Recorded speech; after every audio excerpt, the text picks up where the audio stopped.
Después de milenios de juegos preliminares terrestres, los logros de la humanidad en un nivel notable comenzaron con su unificación política y la colonización gradual de Marte. Si bien la tecnología para colonizar este mundo había existido durante algún tiempo, las disputas políticas, las agendas cambiantes y la pura inercia de la usurpación terrestre cómoda habían hecho que este paso pareciera más distante de lo que realmente era. Solo cuando los riesgos claramente comenzaron a presentarse, solo cuando el medio ambiente de la Tierra comenzó a ceder bajo la presión de 12.000 millones de almas industrializadas, la humanidad finalmente asumió la tarea trascendental. A lo largo de las décadas, viajar y luego establecerse en Marte se había imaginado como un asunto rápido y relativamente fácil, complicado pero factible y manejable a corto plazo. Cuando el empujón finalmente llegó a comenzar, fue evidente de que este no era el caso. Tenía que ir paso a paso. El bombardeo atmosférico por microbios genéticamente adaptados generó lentamente una atmósfera respirable en un ciclo que tomó siglos. Más tarde,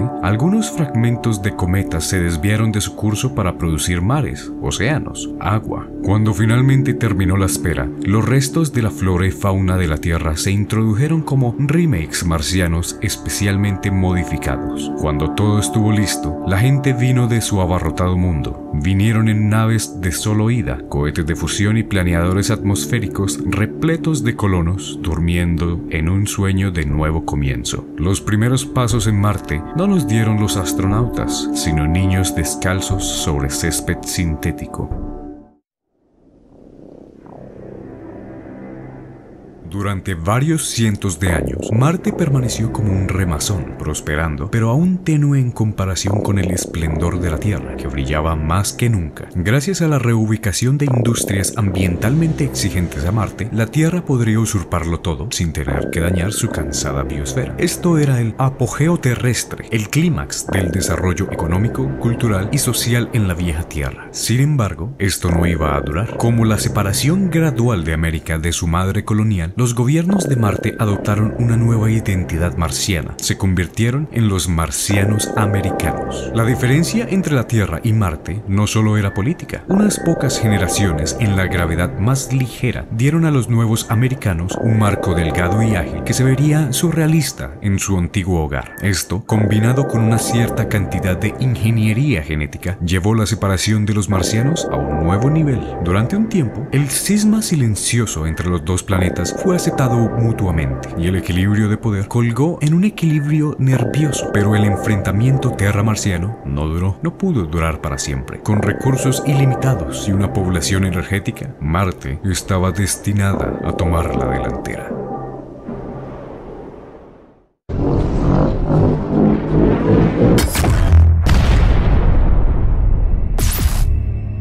Se esperaba que el reemplazo marciano ocurriera de dos maneras, ya fuera mediante ganancias económicas a largo plazo o mediante un conflicto armado mucho más breve pero doloroso. Durante casi 200 años, el primer método pareció surtir efecto, pero este estiramiento gradual finalmente se rompió de la manera más destructiva. Casi desde su establecimiento, la cultura marciana estuvo impregnada de un tema explícito de rebelión contra la Tierra. Canciones, películas, publicaciones diarias repitieron estas nociones una y otra vez hasta que se interiorizaron. La Tierra era el antiguo hogar osificado que frenaba a la humanidad, mientras que Marte era nuevo, dinámico, activo e inventivo. Marte era el futuro. Esta ideología finalmente alcanzó su cúspide revolucionaria semi-paranoica. Aproximadamente dentro de 1000 años, las naciones de Marte prohibieron todo comercio no esencial y viajes con la Tierra. Para la Tierra fue una sentencia de muerte. Sin los recursos y las industrias de Marte, el apogeo terrestre rápidamente se convertiría en una pálida sombra de su antigua gloria. Dado que continuaba el comercio de bienes de primera necesidad, nadie se moriría de hambre, pero para todos los ciudadanos de la Tierra, el boicot marciano significó la pérdida de hasta las 3/4 partes de sus ingresos anuales. La Tierra no tuvo más remedio que reclamar sus antiguos privilegios por la fuerza si era necesario. Siglos después de su unificación política, la Tierra se preparó para la guerra. La mayoría de los pensadores y fantasiosos de eras anteriores habían imaginado la guerra interplanetaria como un espectáculo glorioso y vertiginoso de naves espaciales masivas, luchadores individuales y heroicidades planes de último momento. Ninguna fantasía podría haber estado más lejos de la verdad. La guerra entre planetas fue una serie lenta y angustiosa de decisiones cronometradas con precisión que significaron destrucción a escalas bíblicas. La mayoría de las veces los combatientes nunca se vieron. La mayoría de las veces los combatientes no estaban allí. La guerra se convirtió en un duelo entre complicadas máquinas autónomas programadas para maximizar el daño al otro lado mientras intentaban durar un poco más. Tal conflicto causó una terrible destrucción en ambos lados. Phobos, una de las lunas de Marte, se hizo añicos y llovió como granizo de meteorito. La Tierra recibió un impacto polar que mató a un tercio de su población. Apenas escapando de la extinción, los pueblos de la Tierra y Marte hicieron las paces y reconstruyeron un sistema solar unido. Les había costado más de 8.000 millones de almas.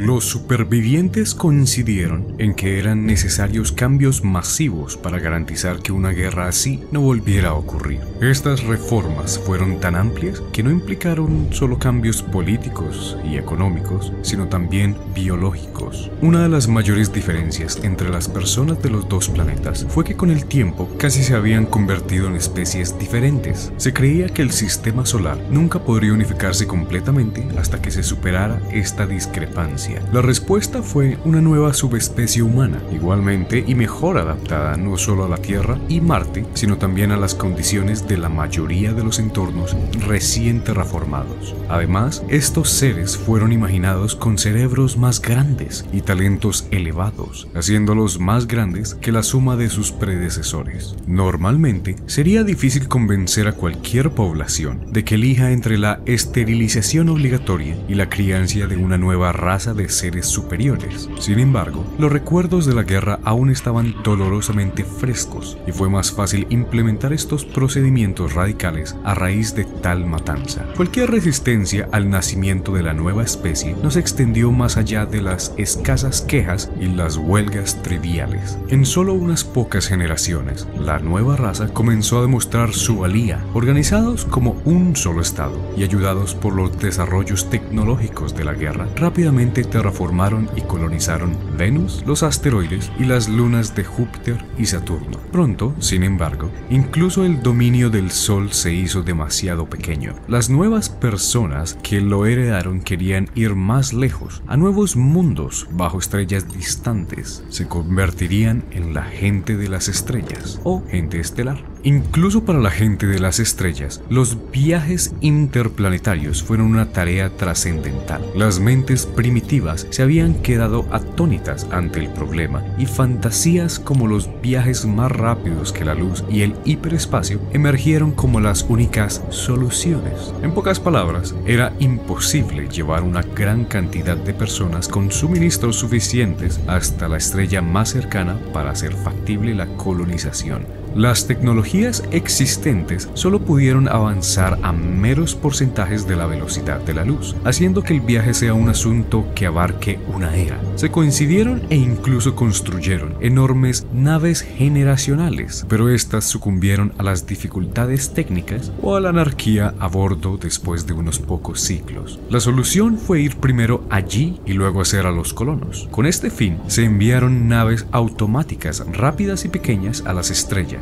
A bordo habían máquinas semi-sensibles programadas para replicar y terraformar el destino y construir sus habitantes a partir de los materiales genéticos almacenados a bordo. Un problema extraño plagó estos intentos. La primera generación de humanos que se fabricó a veces desarrolló un extraño afecto por las máquinas que los fabricaban. Rechazaron a los de su propia especie y perecieron después de la enorme crisis de identidad que siguió. Este complejo tecnológico de Edipo no era infrecuente. Casi la mitad de todos los intentos de fundación de colonias se perdieron a través de él. Incluso entonces, sin embargo, la mitad restante fue suficiente para llenar el propio brazo espiral de la galaxia de la humanidad.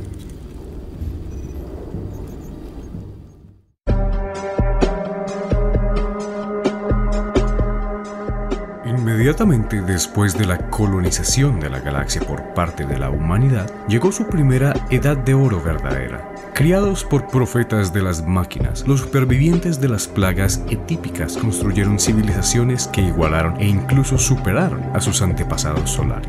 Esta difusión a través de los cielos no significó una pérdida de unidad. A través de los cielos, flujos constantes de comunicación electromagnética unieron los mundos de la humanidad con tal eficiencia que no había colonia que no supiera sobre los sucesos de sus hermanos lejanos. El libre flujo de información significaba, entre otras cosas, un ritmo de crecimiento tecnológico enormemente acelerado. Lo que no se podía descifrar en un mundo fue ayudado por otro, y cualquier nuevo desarrollo se dio a conocer rápidamente a todos en un reino que abarcaba siglos de luz. No es sorprendente que los niveles de vida se elevaran a niveles previamente inimaginables. Si bien esto no significaba exactamente una utopía galáctica, era seguro decir que la gente de la galaxia colonizada vivía vidas en las que trabajar, tanto física como mentalmente, era puramente opcional. Gracias a las riquezas de los cielos y al trabajo de las máquinas, cada persona tuvo acceso a una riqueza material y cultural mayor que la de algunas naciones de hoy. Durante todo este desarrollo, se observó un fenómeno curioso. Si bien la vida extraterrestre abundaba en las estrellas, nadie había encontrado signos de verdadera inteligencia. Algunos atribuyeron esto a una rareza general, mientras que otros llegaron hasta la influencia divina, resucitando la religión. Independientemente de la teorización, una pregunta quedó verdadera y completamente sin respuesta. ¿Qué pasaría realmente si la humanidad alguna vez se encontrara con sus iguales o superiores en el espacio?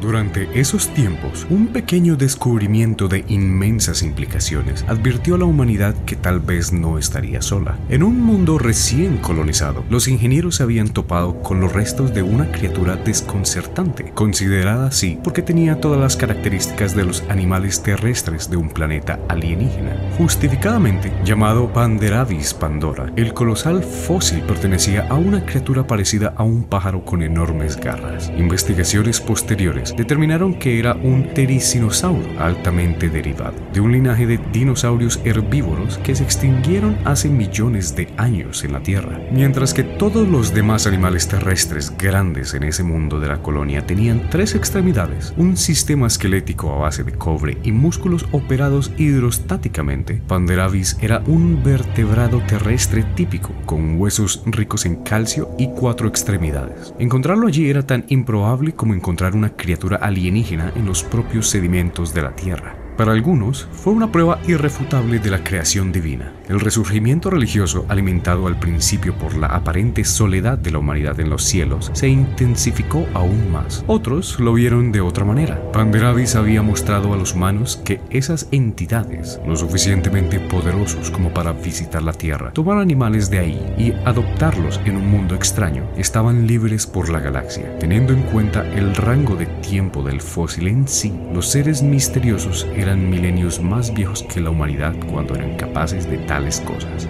La advertencia fue clara. No se sabía qué pasaría si la humanidad se encontrara repentinamente con esta civilización. Obviamente, se preferiría e incluso se esperaba un contacto benévolo, pero valía la pena estar preparado. Silenciosamente, la humanidad una vez más comenzó a construir y almacenar armas, esta vez de potencia interplanetaria. Habían dispositivos terribles, capaces de convertir estrellas en novas y destruir sistemas solares enteros. Lamentablemente, incluso estos preparativos resultarían ineficaces con el tiempo.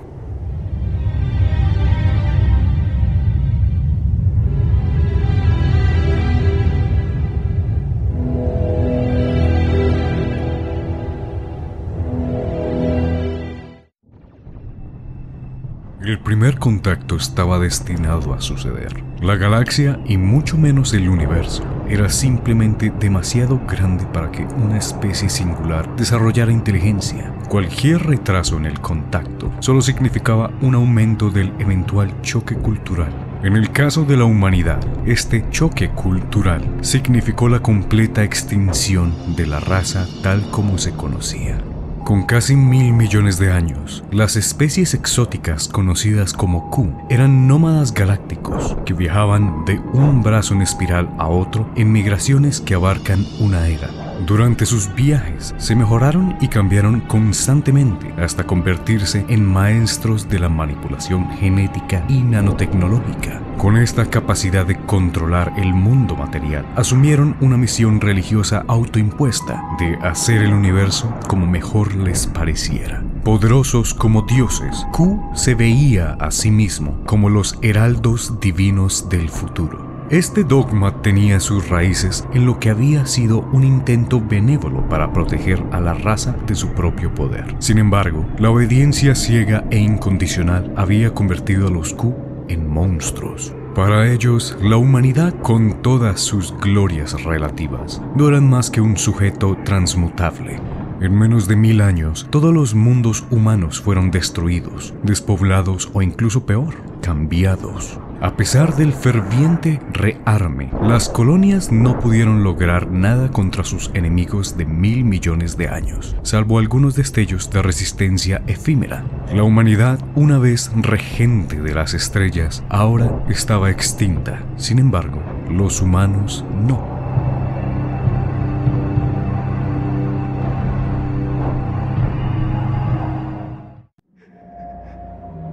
Los mundos de la humanidad, jardines de terraformados paraísos, parecían extrañamente vacíos para los Q. A menudo no había materias primas disponibles además de las personas, sus ciudades y algunos nichos básicos de la ecología, poblados por animales y plantas de la tierra modificados genéticamente. Esto se debía a que los humanos habían borrado las ecologías alienígenas originales en primer lugar. Ofendido porque otra raza intentará rehacer el universo, los Q se dispusieron a castigar a estos infieles, usándolos como los materiales de construcción de su visión.